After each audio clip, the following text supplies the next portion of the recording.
Welcome back to the Trick Splash Swim School training.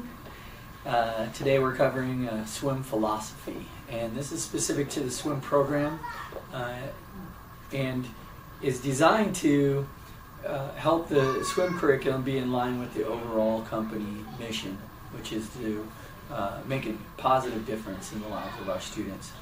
Now, our swim philosophy is based essentially on some key principles that we're going to cover in this training. Number one key principle is that every person has internal motivations, and what we want to do is allow our students to be internally motivated. So when they're internally motivated, they're driven by those innate impulses that people have for compelling them to do stuff. So the things that compel people in general, other than their physical needs like hunger and comfort and shelter and things like that, but the things that emotionally and psychologically compel people are those things like wanting to belong to a group, wanting to feel important, wanting to be successful. Those are internal motivators, and as part of what you see, what the behavior you're going to see in children for internal motivation are things like, look what I can do, or I can do that, and they're showing off to you. I really want you to cultivate that in your class. Create an environment where it's okay for the students to show you something special they learn to do or can do.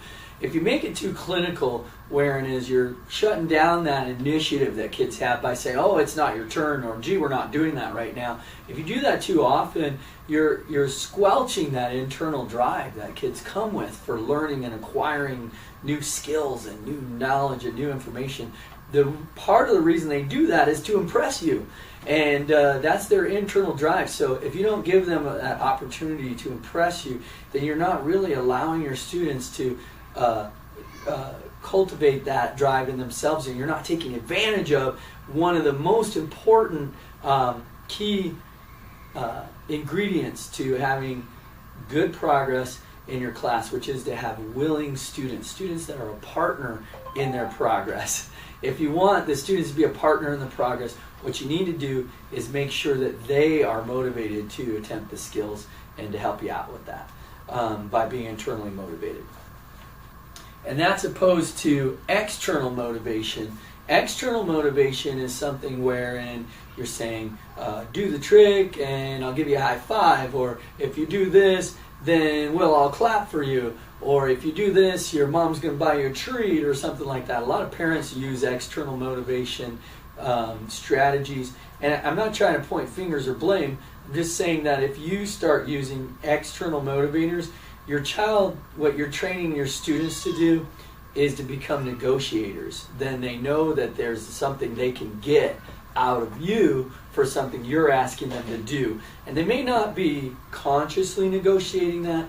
A lot of times that negotiation is unconscious, wherein they just misbehave unless you're providing a certain level of reward for them in order for them to want to do the skill. And so the incentivizing becomes more and more expensive as time goes on. On the other hand, when you allow students to be internally motivated, when they're responding to their internal drives to be successful, to accomplish things, the cost of them doing the skill becomes less because they become more compelled. Those drives become stronger. Their self-esteem becomes more powerful and compelling them to try new skills and to be more brave and to be more bold because they've experienced their previous successes and have reaped those benefits of that intrinsic reward of being able to accomplish something. That right there is one of the key concepts to our approach to teaching, and it is really what the rest of the coaching strategies and philosophies are wrapped around. And once you really aim at that in your strategies, then you really understand how to use the rest of the tools that we provide for you and how to make that help develop not only the student's swim skills, but the student as a person, and so that what's happening for them is they're growing into responsible, self-driven adults. So sometimes you get students that maybe they're innately shy. They come a little bit reserved or introverted. And then other times you can also run into students that may have already had experience in more structured learning, so that they're on the plus side, they're better at taking turns and waiting and things like that, but they may also be inhibited from really grasping and wanting to try new things because they feel like they haven't been invited to, or they don't have that motivation because it's already been sort of trained out of them. Now, for those kids, you have to use techniques for helping reinstill that sense of permission, to once again explore those drives that they have that come internally in them. And some of the ways that you can do that are to be cheerful. If you're cheerful, it helps the students feel like, oh, this is a good and positive environment where I feel happy and welcome. You can make what you're doing look fun. If you make it look fun, then the students are drawn in to what you're doing and what the other students are doing, and they're feeling more compelled to take initiative and try things. You can also compare the skills to things they like or can already do. If you're comparing them to things they like, then it tells them on another level, hey, this is something you're going to want to do because you like doing this thing, you're going to like this thing. And you don't have to obviously say those two things, but just comparing it to things they like. And on that same note, comparing it to things they can already do also is like comparing it to things they like, because most people enjoy stuff they can do or do well. And so when you're comparing what you're asking them to do in as far as participating in the swim class to things they can already do, then you're showing them that what you're asking them to do is something they are going to enjoy or something they will be able to accomplish. And those two things lend into stimulating that internal drive in your students, and so can help you instill motivation and reinstill that internal motivation with some external influence. Now, here's point number 3. We're not trying to force the children to learn. And the reason that I put that kind of emphasis on it is because you may see that in some swim programs they're rather aggressive, like, oh, don't worry, here we go, we're going to go underwater, ready, set, go, and they'll dip the child underwater and the child comes up kind of upset or unhappy about it. Oh, don't worry, you'll be okay, here we go, we're going to go again, and they do it again. And that's overutilizing the teacher's authority over the student in as far as how that would apply to our program. That's not a technique or strategy that we advocate or allow.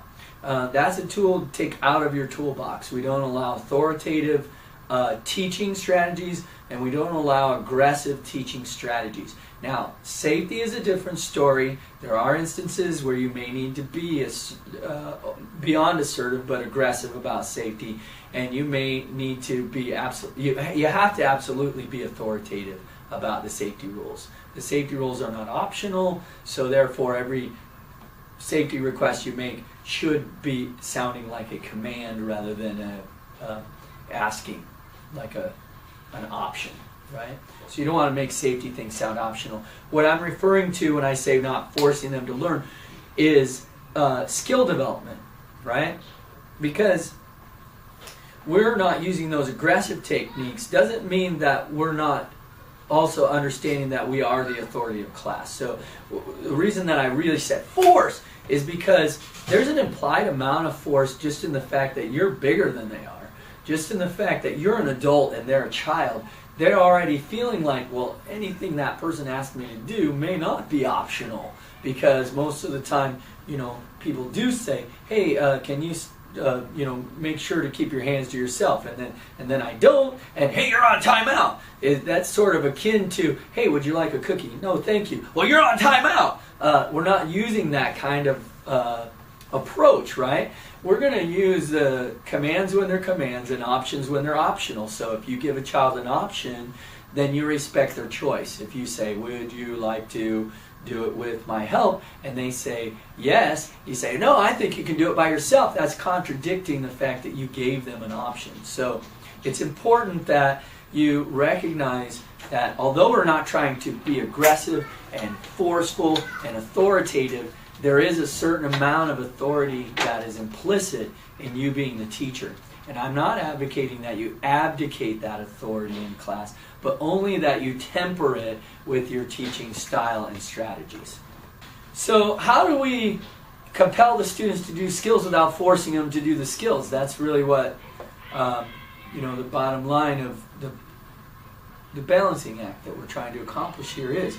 Because we want children to learn as quickly as they're able to learn, but it's important to understand that they can only learn as quickly as they're willing and able. So we want to be focused on helping them be more willing. That's the real art.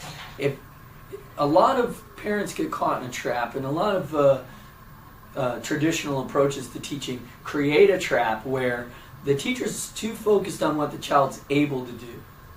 And if you focus too much on what they're able to do, it's sort of like as if this were paper were your student, right? And what they're able to do is down here in their feet, and what they're willing to do is up here in their head.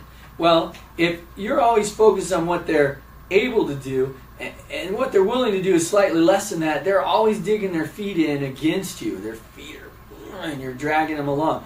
But if you can help them be more willing, even slightly more willing than they are able, it might be, you don't want to get reckless, but at the same time, a student who's a little more willing to do what they're able is going to be able to meet challenges and to be able to try things maybe they haven't accomplished yet. So the real art of being a dynamic teacher is to work on what the student's willing to do and build that so that the student is leading their skill progress. And that is the basic illustration of what it is between the difference of what maybe a classic approach to teaching and the new and integrated approach to teaching that we're trying to accomplish here, which is to have the student and their motivation be the leading factors in what helps them take on and accomplish new skills. So how do we help students be more willing? So one of the things we can try doing is rewording the task. Some students are off-put by the way that we word the request. So when we're saying, can you swim out to the teacher? They're thinking, well, I can do this by myself. I don't need you there. And so you may have to say to them, hey, can you swim by yourself out to here? And leave yourself out of that request. Then they're thinking it's me doing it all by myself. Yes, I can do that. On the other hand, you might have a student who's a little bit afraid of doing it without your help. They say, I can't do it without your help. Well, you know what? You swim out to me and I will catch you. I will be right here. You're asking the same amount of progress of each student, but one believes they're doing it on their own and is so motivated by that factor. The other believes they're doing it with your help and is so motivated by that factor. The reality is you've only reworded your request and not rearranged the actual skill or physical requirement of what you're having the students do. And that is often the case. You can get the same amount of performance from a myriad and a broad spectrum of students if you understand that the way you ask the student to do the skill matters, and it changes their motivation for doing the skill. So rewording is one of the key ways to help instill more willingness in your students. Demonstration is another way. Now, I like to say, have you heard of the old saying, a picture says 1,000 words? A demonstration says 1,000,000. So if you really want students to understand a skill and understand that it's accomplishable and possible, having someone else show the skill really says more than a mouthful about that. And so if at all possible, have other students in the class show the skill, because that helps them get a picture of a child their own age doing the skill. When they see you do the skill, they may think, well, of course you can. You can also reach the tall stuff on the high shelf. You can drive a car. There's tons of things an adult can do that a child is not even physically capable or even has permission to do. So when you demonstrate skills, the level of convincing isn't as high as when another peer is doing the skill. So that's what the big benefit of group lessons is for them. When they see another child doing the skill, that demonstration really says a lot to them about how accomplishable it is for them. And so they become more willing to do it. Another great motivating factor is simply to recognize students that are doing what you're asking them to do.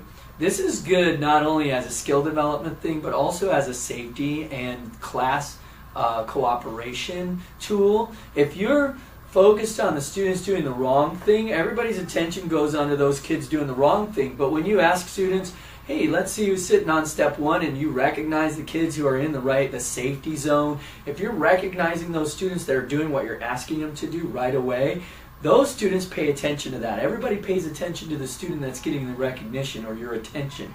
And so the energy of your class is going to flow into what you're paying attention to. If you're recognizing the students that are doing what you ask them to, or are accomplishing skills, or are at least attempting skills, even if you're just recognizing the attempt, then you're generating more focus and more effort toward that result. So recognition is a great, powerful tool for helping increase willingness. The last thing is, it might seem a little more ethereal or ambiguous, but it is to be ready for the next step. And even if you're not sharing that with your child, your students, even if you're not telling them, hey, our underwater arms are going to turn into breaststroke arms for breaststroke, even if you're not sharing that with them, if you understand that, then what you're doing feels more purposeful. And when you act out of a sense of purpose, that even on a subconscious level, meaning your body language, your verbiage, your sincerity in your eyes, that communicates to your students, and they feel more purposeful in what they're attempting and accomplishing. When a majority of what children take in for information has to do with nonverbal cues, especially the younger they are. They're even trying to figure out what your words mean by your tone of voice, your body language, your posture. They're trying to figure out what the words you're saying mean by that. So the words you're saying are maybe even less important than the way you're saying them and the feelings you have inside about them. And so you having an understanding of where am I leading these students, if you have that understanding of where you're leading your students to, that is conveyed in the way that you speak and interact with them. And that's an important factor in helping the students be more willing, because they feel more purposeful in those things. Swim philosophy, bullet point 4. Building a trust with your students is a must. Okay? You're helping students learn to swim. And swimming, if it doesn't come with its own innate fears, some kids are fearless when it comes to water. A lot of kids, by the time they get to you, have been through the fear of their parents, where they're like, don't go in the water, you'll drown. Don't do that, you'll drown. Don't talk to strangers. Don't go in the water. And then they come to swim class and they're like, here's a stranger, go swimming with them. And so there's a point at which it's sensible for kids to come kind of terrified into your swim class. And you have to disarm that, right? They have to trust you. In order for them to learn to trust the water, to learn to relax in the water, because if you can't learn to relax in water, you're fighting the water and it can't hold you. And essentially that's what swimming is. It's allowing the water to hold you so that you can move through it. And that understanding only comes once you get over the fear of it and or the excitement of it, for those kids that are just overly eager to be in the water, and learn to relax. Now, in order to relax, they got to trust you. So we need to build that trust in our students. Even the ones that seem, full on gung-ho, need to be able to trust us. And there's some important things for them. Number one, of course, to keep anybody, to have anyone trust you, you have to be trustworthy. So you got to keep them safe. Right? Anyone who isn't safe is automatically going to understand they can't trust you. They're going to be like, I'm the safe and reasonable one here. You better get on board with me. So keep them safe. In other words, keep your eyes on the class. Stay within the skill level. Be ready to assist your students when needed. Those are really important tools for keeping your kids safe. Second to that is helping them feel safe, because although a child might, for all intents and purposes, be completely safe, they may not feel safe due to one association or another that they have with the experience. Okay. In addition to keeping them safe, it's important to help a student feel safe And there's a difference. I mean, keeping them safe are things you do that are practical safety actions. Helping them feel safe is sort of a thing you have to do individually. All right. So some students feel safe in some circumstances that others don't. It would be just like if I were strong enough to hold you upside down without dropping you. Most people would be like, yeah, okay, I'd be fine with allowing you to do that. But if I change it and said, okay, now I'm just going to hold you over a 1,000-foot drop, okay? I'm strong enough to do it, but do you feel safe letting me do that for you? And a majority of people would say, no way, I wouldn't do that. And that's because even though they would be safe and they could convince themselves of it, they wouldn't feel safe doing it. And it's the same for your students. Now, how do you do this? How do you help them feel safe? You do skills in progression, like appropriate progression increments. So for one child, they're going to be confident taking larger steps. Another child might need to take smaller steps. One of the ways I try to figure that out is if you can back up enough where the student isn't really noticing that you've backed up some for their next turn, then you're probably in the right range of challenge for them. Now, if you're only backing up a small amount and they're saying back up more, well, you're probably not challenging them enough, okay? But on the other hand, if you've backed up so far that they're giving you the big saucer eyes and shaking their head, then you've backed up way too far. You've challenged way too far. And now you may need to even come closer in order for them to just calm down and begin to trust you again. Because once that fear, adrenaline, and other neurotransmitters start getting started, their perception changes. It's just like people who are afraid of spiders, when shown a picture of a spider compared to people who are not afraid of the spiders, and then later asked how big the spider was, the people who are afraid of spiders will draw a larger diameter for the spider that was pictured than the people who aren't afraid of spiders. And it's because your perception changes by the level of anxiety you have about a situation. So it's important not to trigger that anxiety in students, and if it's already triggered, it's important to help it dissipate for your students, to help dissipate that. So do the skills in progression into increments. Hold them in a way that helps them feel better. Feel secure, right? There are students that, now majority of your students aren't this, but they're in some spectrum of totally confident and comfortable and completely terrified. Those students that are completely terrified can be like wild cats. They're literally digging their nails into you and like, they're holding on to you for dear life. Now, your automatic reflex as somebody who's clawing you might be like, come off of me, I can hold you out here. But the real thing that you should do is maybe hold them tighter, where they're feeling more supported and more secure so they can calm down, right? And not trying to like, now you can't move anymore, but in a nice, confident, you're not going anywhere, we won't go anywhere, we'll stay right here, right? This is easy. And if they give you that first reaction, then you probably will need to build up to even taking them out off of the steps at first, and may need to do all their turns at the steps with you holding them in a way that they really feel secure, but not really even taking them anywhere. That allows them to feel safe with you. Even though you could easily lift them up and take them anywhere in the pool, they don't feel safe with that idea. So it's important to make sure that what you're doing helps them feel safe every step of the way. And that when that starts to get questionable, that you don't go beyond that phase, right?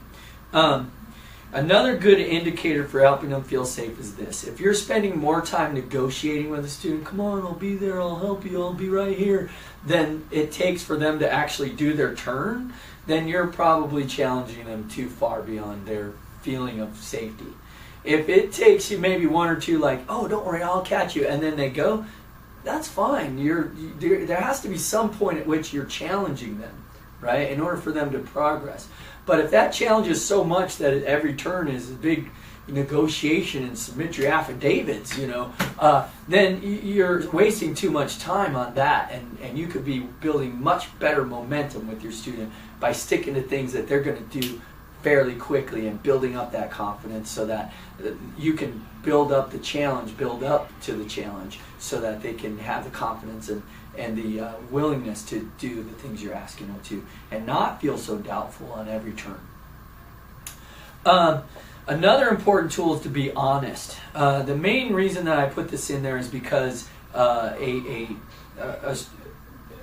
real common behavior for a lot of parents and some swim instructors is to start out at a certain distance with their student. Student is sitting here, standing on the step, and the teacher's right here, and they say, "Swim to me." And then the student starts swimming, and the teacher or parent, they're backing up, and they're going, "Wow, look, you're doing it." Meanwhile, the child's eyes are getting bigger, and their swim skill is changing to the point where they hit panic. And they start going underwater, and then the parent or teacher are like, "Hey, wow, look how far you went, hooray!"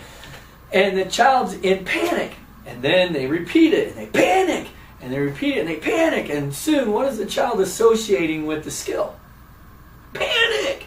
And so now, how likely are they going to want to do it after a while? I don't like that feeling. I'm not going to do that. On the other hand, if you're right here, the student's here, and you say, "Swim to me," they swim out to you. "Yeah, you did it. Go on back there. And I'm going to move back just a teeny bit here. Swim to me.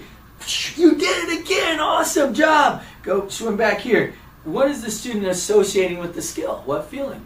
Success, right? Success is the feeling they're associating with the skill, and happiness and accomplishment, right? And so their motivation to do what you're asking them to increases because they're feeling successful at it. And then, you can do things where you can say to the student, "Hey, you tell me how far you think you can go. Tell me when to stop." For most of your kids 4 and older, they understand that idea. For some of the 3-year-olds, they don't really know what you're saying. Lots of the 3-year-olds don't understand when to say stop. But you can measure that, how far they might go, right?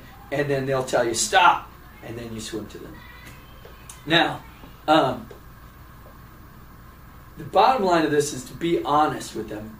Be where, the expectation. If I'm 5 feet away from you when you take off from the step, then you're expecting me to be 5 feet away from you when you get to me. Right? You're expecting me to be where I was when I said go. So that's the same for your students. That expectation, if you start backing up, then it seems dishonest. And I'm not trying to trick the students into progress. And earlier what I said about backing up where they don't notice, you could maybe say, "You just said you don't trick kids." Well, I didn't trick them. I was exactly where I was when I said go. I didn't back up after I said go. I moved back. They didn't notice that I moved back. I don't have to announce it. "I'm moving back!" Right? If I move back and they're still willing to go, there's no trick there. They're just willing to do it. So that's the thing that I'm talking about. Be honest. Be honest in your teaching and your approach to skills. And if you think you have to try to convince a child to do it, well, convince them. Have them be convinced. In other words, have them do what creates the level of success where they feel, "Yeah, I can do that. You back up and I'll go more." That's what you need to do. Not you, "Oh, I'll back up. Please, go more. Come on, I'll be right here." That's not the right kind of convincing, right? It's way more convincing if they have success. And that's the important type of convincing we can do.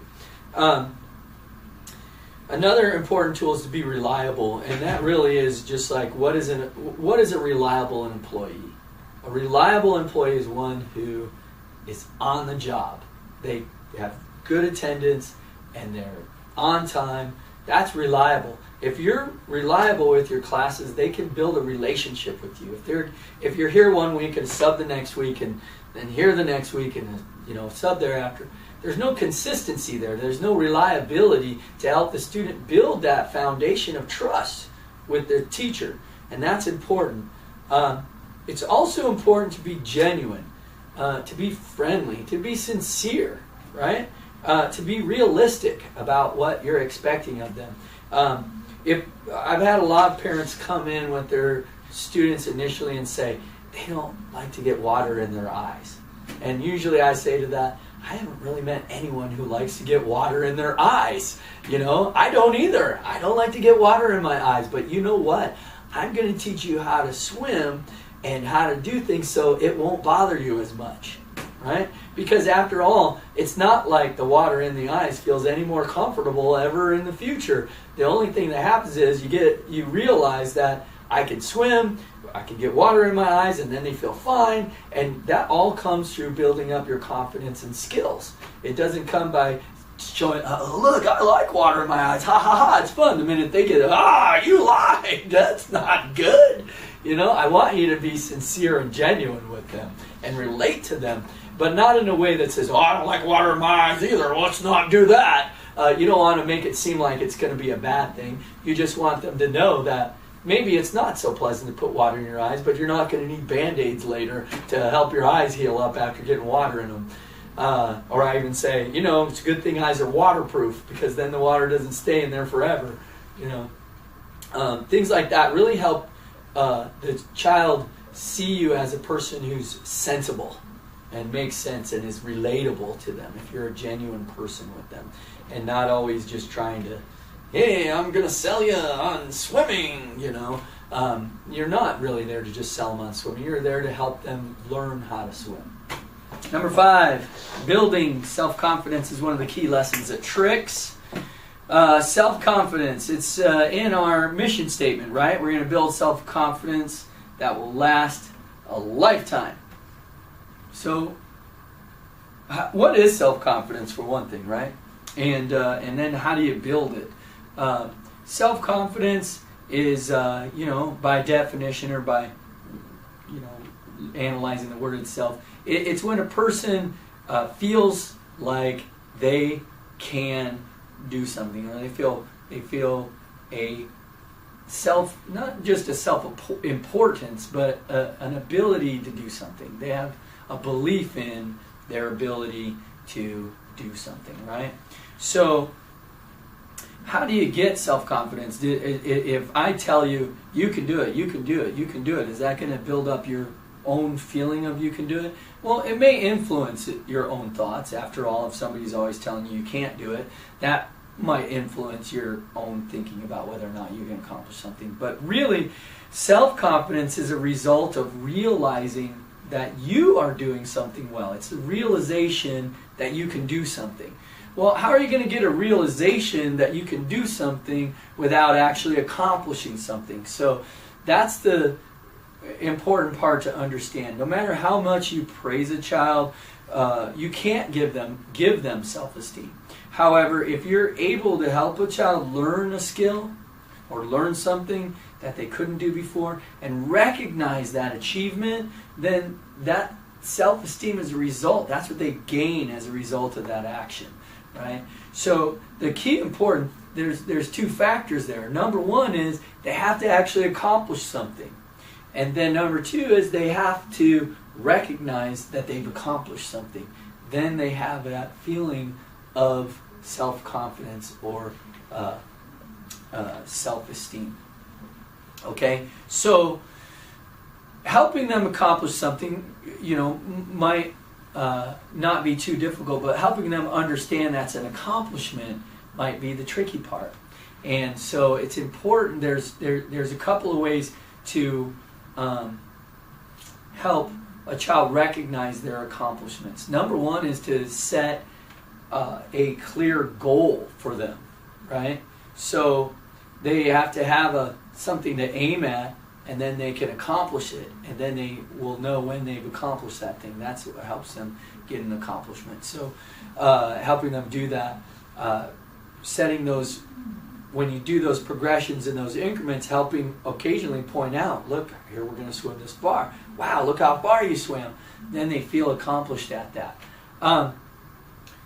The real good part of this is there isn't really anything beyond helping them accomplish the skill into building self-confidence. Now, if you're dragging them into the skill and then they do it, that's not self-confidence. That's a, phew, I made it, right? It's a feeling of relief, and they may not ever get that feeling of accomplishment because they're always feeling like you pushed them into it. And that's why it is so important to build and structure the class around the child accomplishing the skill and the child meeting that challenge, because when they feel that where they're doing it and they're accomplishing it and they're meeting the challenge, then that's wherein they're going to get that real sense of accomplishment and get the real benefit of self-confidence and the real benefit of self-esteem, not just ego puffing by saying you're a good kid and you did a good job, but a real sense of I can do this. And that's the drive of self-confidence that we're after. This next item, number 6, it wasn't included in my original philosophy, but I found over time that there's a learning curve for this. Now, some of the instructors try to take away from this training that I'm saying that we're trying to let the kids go at their own pace. And really, I'm not saying the opposite of that. We're not trying to drag them through the skills, right? But I'm saying something sort of at a right angle to that, which is that what we're trying to do is motivate the students to go at the fastest pace possible. Okay? So it's not that we're just letting them go at their own pace. We're trying to change the pace they might go on their own to be more accelerated. And so what we're trying to do is increase that motivation. And so sometimes during that part where the kids are being encouraged and we're building up their confidence for skills, sometimes you get parents that'll come up and say to you, I think you need to push them a little harder. And the important thing to understand is that we too want the student to progress as quickly as they can. And we explain that to the parents. They should understand that too. So empathize with, oh yes, I also want your child to progress quickly. Now, it's important to understand this, that what I'm trying to do is challenge your child, in other words, to push them enough that they will progress, but not so much that they don't trust me anymore, because we have to challenge them appropriately enough that they don't mistrust us. We need that we can still maintain that trust with the student. And so that if you have to put it into the parent's language and say, you know, I want to push hard enough for them to progress, but light enough for them to maintain trusting me. You know, that's really what I'm trying to help the parents understand about the balance. And what really is the sweet spot for learning and building self-confidence and building skills and building their motivation is to stay in that middle spot of what challenges them but doesn't spook them, right? What challenges them but doesn't scare them out of trying. And that's where the balance, that's the spot you're trying to stay in for each student, and it differs with each student.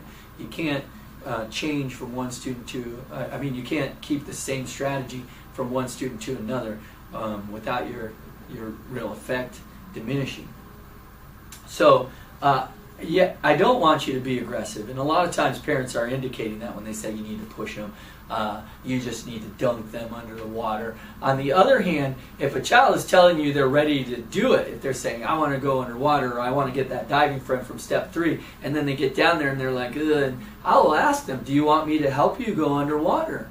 If they say, yeah, I'm not going to say, you know, it's going to get water in your eyes and you're going to maybe choke. You know, I don't try to talk them out of it, right? I'm going to go ahead and help them go underwater. That may be the moment of breakthrough. If they normally don't want to put their face in the water, but they get up to the zip line and they say, I want to splash in. As long as you're sure they know that means let go and you're not catching them, hey, let them do it. You're not going to say, well, are you sure? Because then you're going to be underwater by yourself. You're not trying to, I don't ever want you to talk them out of those key moments where it could be their turning point, right? Definitely want you to take advantage of that and to utilize that as that's their breakthrough moment. It could be, hooray, your breakthrough, you did it. And so by no means are we saying let them go at their own pace. And by no means at all do I want anyone to be aggressive and authoritative in helping a child develop their skills. I want them to be nurturing and to be encouraging and to help them also take that first leap in a nice, encouraging, and bold and brave manner. Okay, number 7, in order for students to acquire skills for independent swimming, which is what we're working toward, right? We want our students to swim by themselves. In order to acquire skills for independent swimming, they must have an opportunity to swim independently. In other words, no pony rides, right? When a child goes to a fair or a party and there's a pony ride there, they go on the pony ride. Is the pony ride helping them develop horsemanship skills? Do they control when the pony starts? Do they control when the pony stops? No, they're not having to really do any work or accomplish any skill. The same thing occurs if you're carrying the child through every skill. Let's say you're doing kickboard skills, and you may need to hold on to them to help show them the right body position and lay down flat and get the kicks going. And you may need to hold on to them through their first turn where they go all the way out 5 feet and come all the way back to the step 5 feet.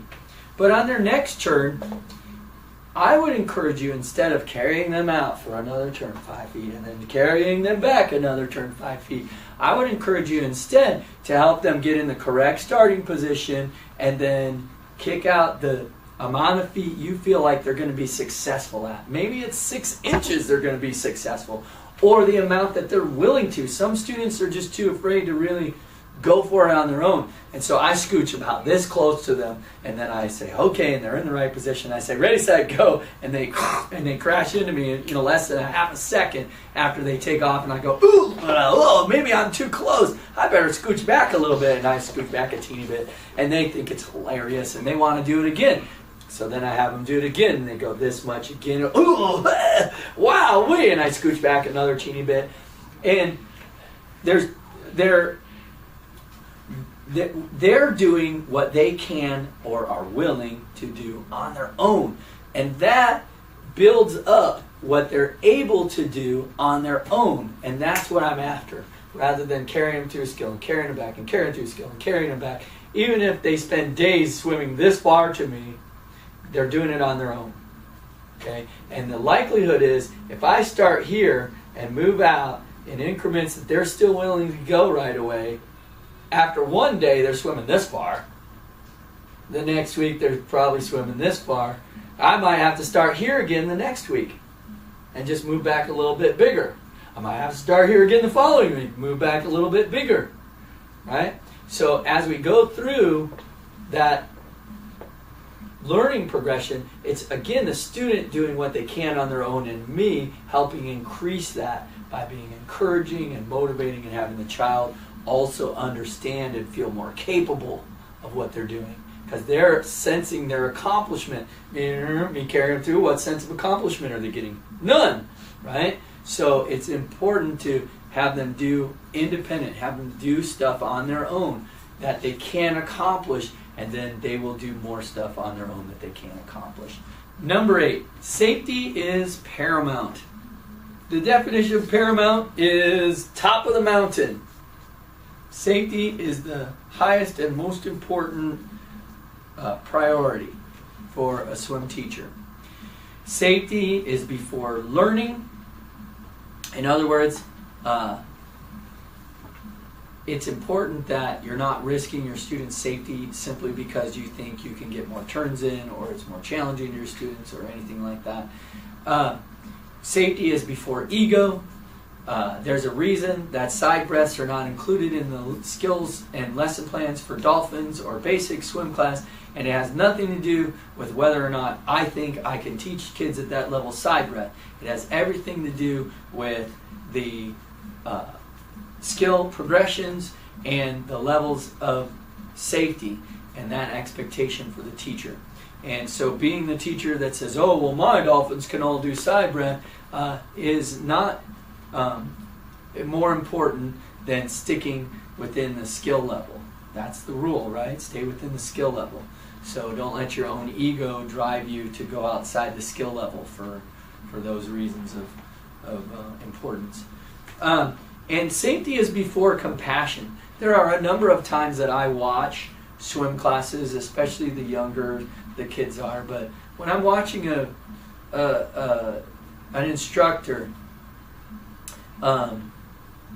do their class, and there's kids that aren't on the step one, and maybe they're goofing off, and the teacher's having to remind them repeatedly about step one, or the teacher's not reminding them at all. And then I ask them, I say, oh, why aren't you telling the student to stay on step one? Or why haven't you set the student on the edge of the pool where it's safer, instead of having, well, I did that once and the student cried and I felt bad and I didn't want to be the bad guy. And so I've just been doing that. Well, the bottom line is this, really.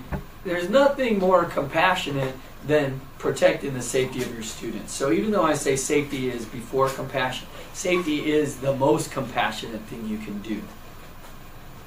Safety and compassion. So you're not the bad guy, and you should never approach it as the bad guy. If you're telling someone to sit on the edge instead of on step one, they may feel like they're in trouble. You don't need to try to downplay that, but you also should not be emphasizing, oh, this is the spot you have to sit because you're not listening. That's not the point. When you sit children on the edge, it's because you care for their safety and care for them. The edge is another safe alternative to where to sit other than step one, and the child should feel permission to sit on the edge at any time, and should never feel like that's the bad spot, because what you're trying to teach them is, hey, if you're feeling a little bit fidgety, you can sit up here instead of jumping out here where it's more dangerous because it's not your turn. So that is a key and important aspect to how you approach you sit on the edge instead of step one, and how it is related to being a kind and firm teacher, where you're addressing all of the safety rules and you're doing it in a way that the students understand that you love and care for them. Now, as an example, when a child does have to sit on the edge, it has nothing to do with whether or not they're good or bad, or whether you like them or their actions. We don't want you to, I don't want you to put value judgments upon the actions of your students. If you say to a child, I don't like it when you get off the step, I don't like it when you splash that other kid, the child is identifying with their actions. So what they're hearing is, I don't like you.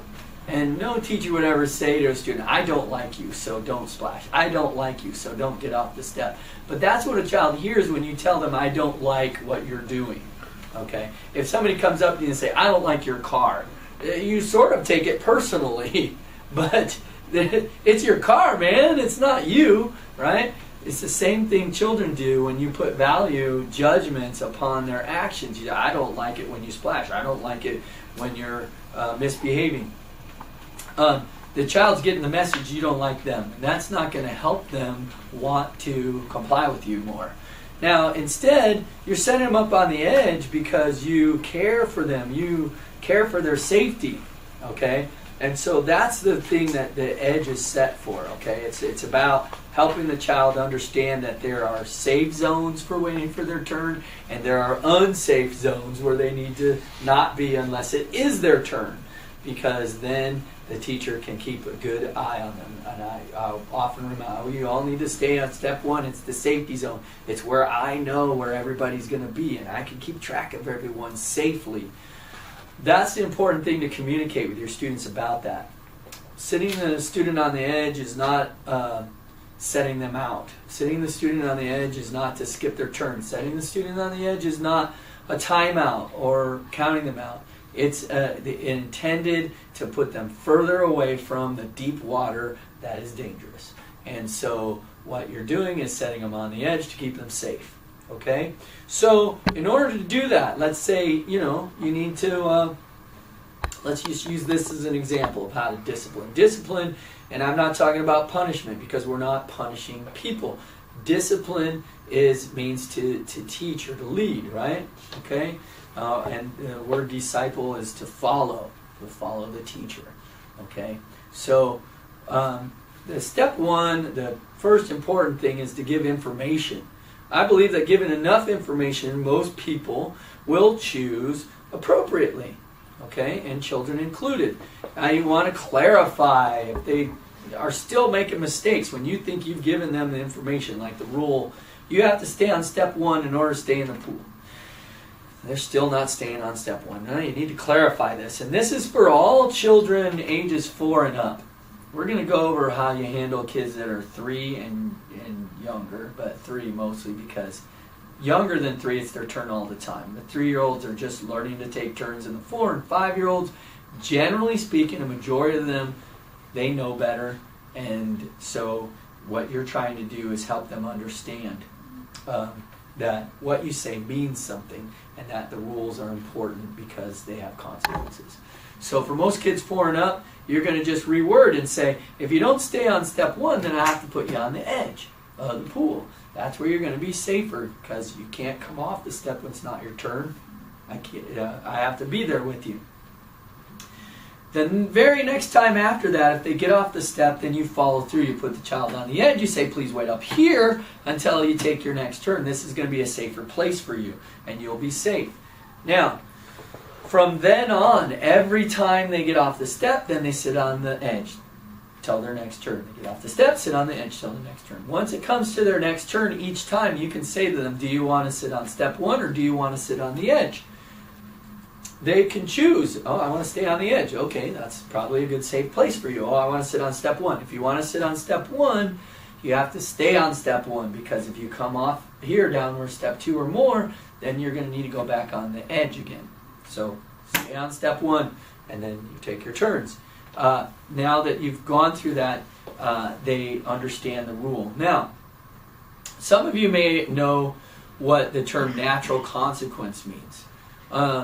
You can't have a child suffer the natural consequences of not listening in swim class. The natural consequences, somebody's going to drown. Okay? So we have to provide an artificial consequence. Now, in order for an artificial consequence to seem real to them, it has to be consistent.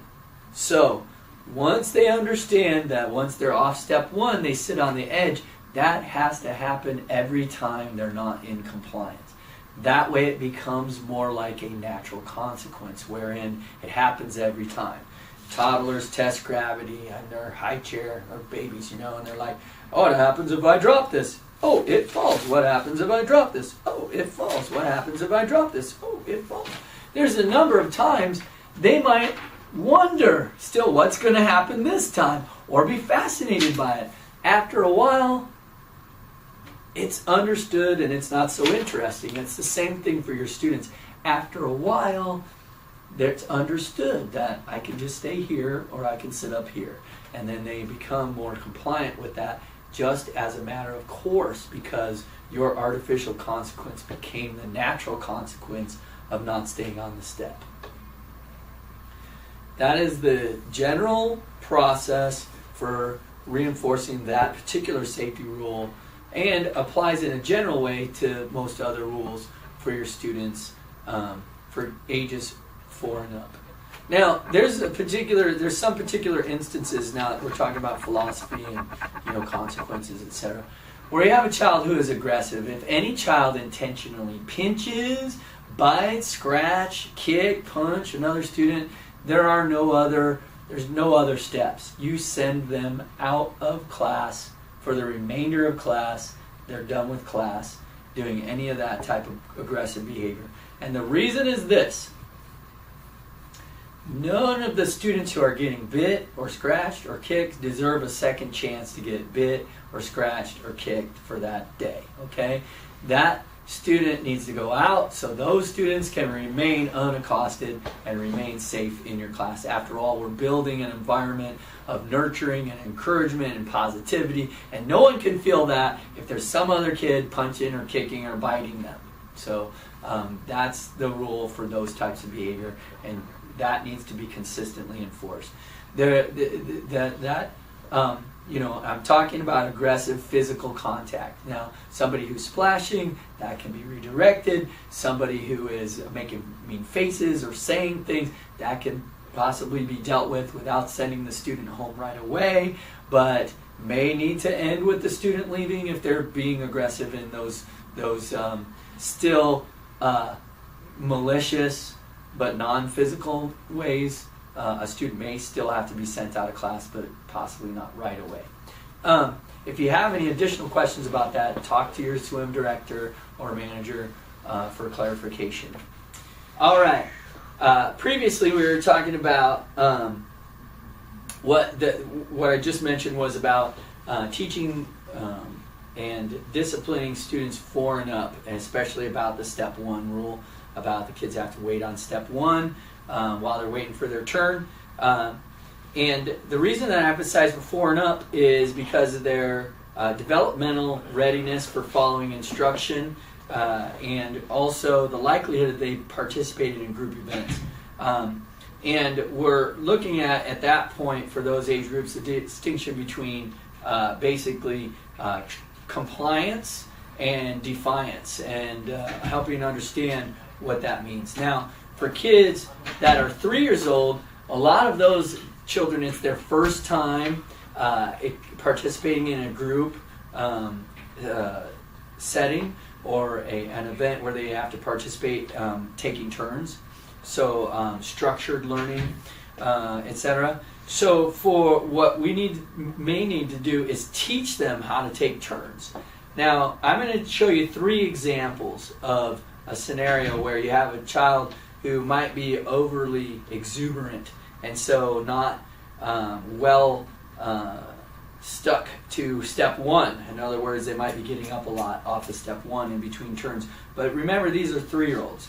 And who we have here is our energetic little paperclip who likes to have lots of turns and is enthusiastic about swimming. And we don't want to squelch that, but rather we want to teach paperclip how to take turns and how to wait for their turn.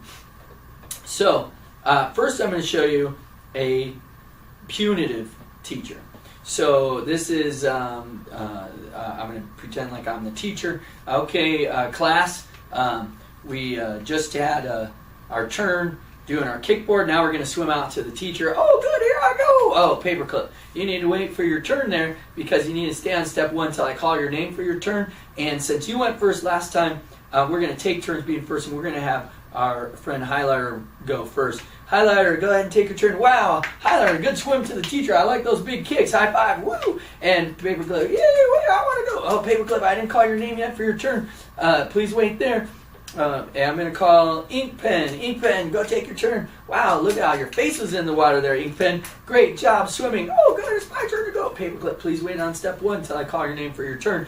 It is Thumbtack's turn. Thumbtack, here we go. Oh, wow, Thumbtack, that was great swimming. You did that all by yourself there. Oh, good, here I go. Paperclip.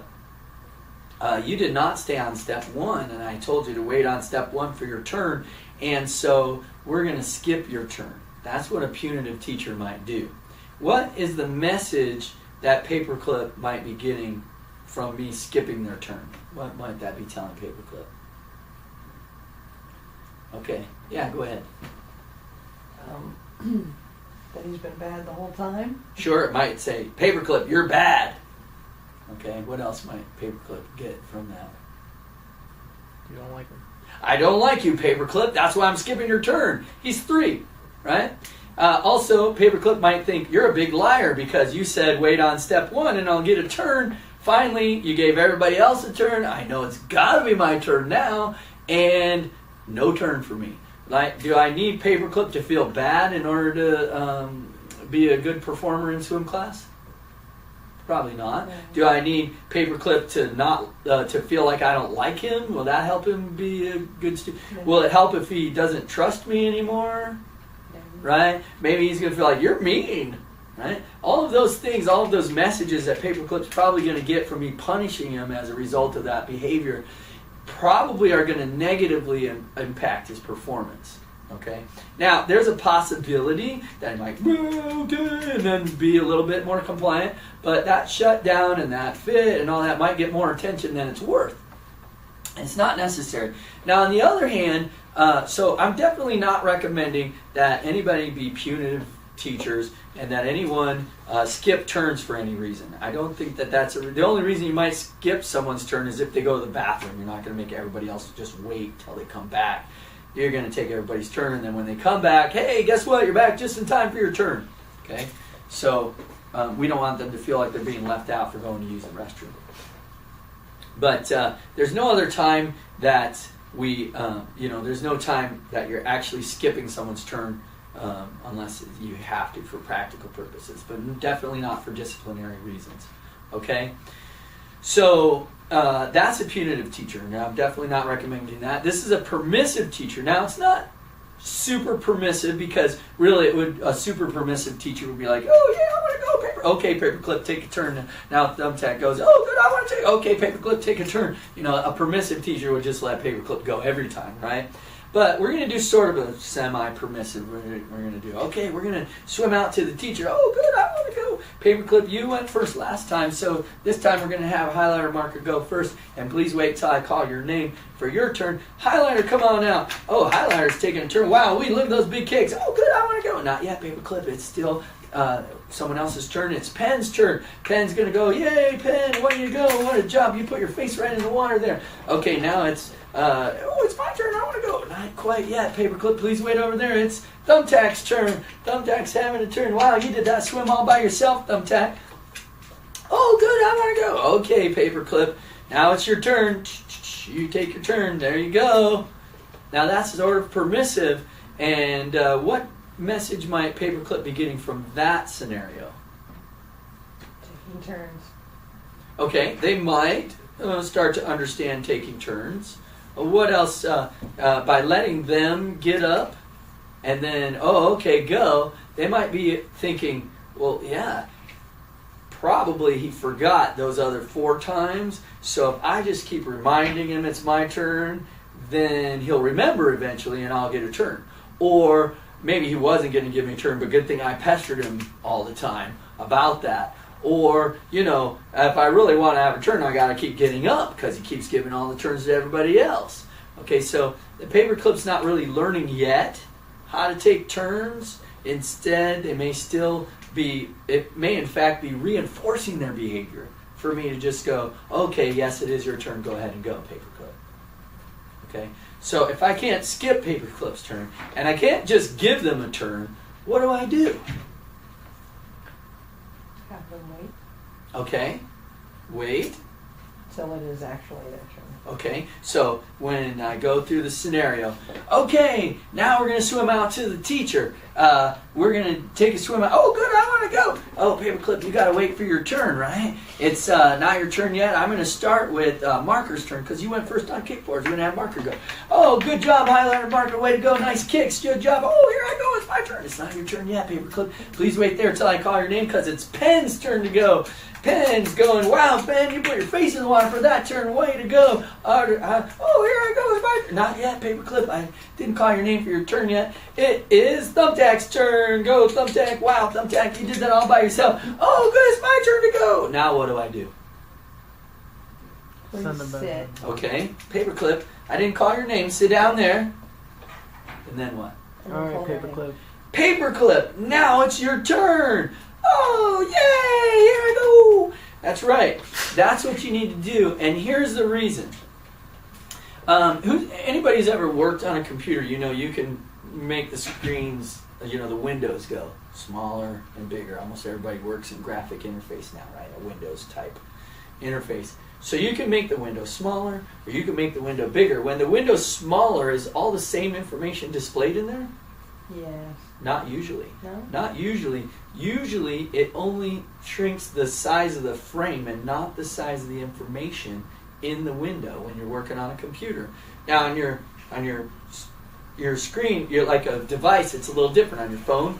So you zoom in, right? So the frame stays the same size, but the information gets bigger if you're trying to see more detail, right? But the information gets bigger, but are you seeing the same amount of information?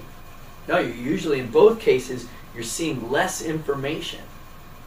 Now, when kids are 3, their temporal windows, their concept of time is so underdeveloped, they really don't understand what a minute versus an hour, a day, a week, a month. It's very difficult for a child who's 3 to understand what time is.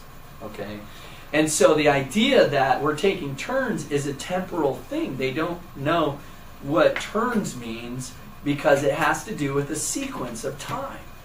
And they're just starting to get that things have a cause and an effect. And that those things happen at different times. What happens first might be the cause of what happens next.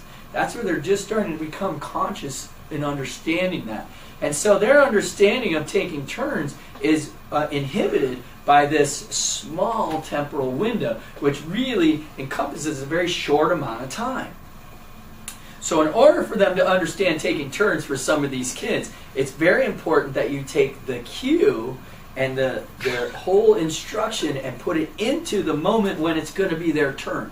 So what are the cues? What did I tell Paperclip to wait for? I told it to wait on step 1 until what? I call you. Until I call your name. Okay? So that's a cue for Paperclip to know when it's Paperclip's turn, right? So when I call your name, that's when it's going to be your turn. So now Paperclip doesn't have to try to understand, like, first it's marker, then it's pen, then it's thumbtack, then it's Paperclip, because that might be a little too complex still. But what Paperclip does have to understand is wait here till I call you, till I say Paperclip. And then I'm going to put it all in that moment when it is Paperclip's turn. Wait here. See, now you're waiting. You're on the step, and it's going to be your turn. Paperclip, and then I call their turn. And that puts it in their learning window. It shrinks it into the moment of time where they can understand what's happening. And that's going to go a long way towards stretching out their patience for the event, because now they're understanding it. Oh, I wait here, then you call my name, and then I go. Okay, so maybe you have to run through that a few times, 2, 3, maybe 4, more or more, right? But when they're 3, that's part of what you're teaching them. There are exceptions to how long you can do that. One is if Paperclip's continually getting off, even while you have another student out for their turn. A student's actively taking their turn and Paperclip comes off the step, and you have to interrupt every turn to redirect Paperclip. If you're interrupting every turn to interrupt Paperclip to redirect, you may have to sit Paperclip up on the edge. You keep them a little further away so that interruption comes. It takes longer for Paperclip to get down to step 1, then down to step 2, and then into danger, and then you have to interrupt the turn. Okay? So the process really isn't different in as much as the procedure, the technique. You may have to extend it by having them sit up on the edge a little more, right? Okay, the other exception is if you say, Paperclip, you need to wait on step 1 until I call your name, and they're like, no, I want to go now. Oh, Paperclip, that's not listening to the teacher. You have to listen in order to have your turns. Please sit down on step 1. If they don't then sit down on step 1, then they're just being defiant. And they're, no, I don't want to. Well, Paperclip, you need to go talk to your mom about listening to the teacher and how important that is for safety. You need to excuse a student who's simply defiant or who is refusing to listen or refusing to comply. Non-compliance may look like this. Paperclip, go sit on step 1. Go sit on step 1. Ha ha. Paperclip, you need to go talk to your mom about listening to the teacher. Because there's no way you're going to keep the student who's not listening or refuses to listen, refuses to comply, there's no way you're going to keep them safe. And there's a good possibility that other students are in danger because of the distraction of the student who's not being safe. Okay? The reason you have the time and ability to go through the process of teaching them how to take turns is because you're not so far away from the step that it is a danger. It only becomes a danger when they're non-compliant. So as long as they're still returning to the step when you tell them and seeming like they're trying to wait for their next turn when you tell them, then they're still on track for learning what you're talking about taking turns. Okay? Any questions about that or any of the other things discussed in the swim philosophy video, please direct to your manager or swim director.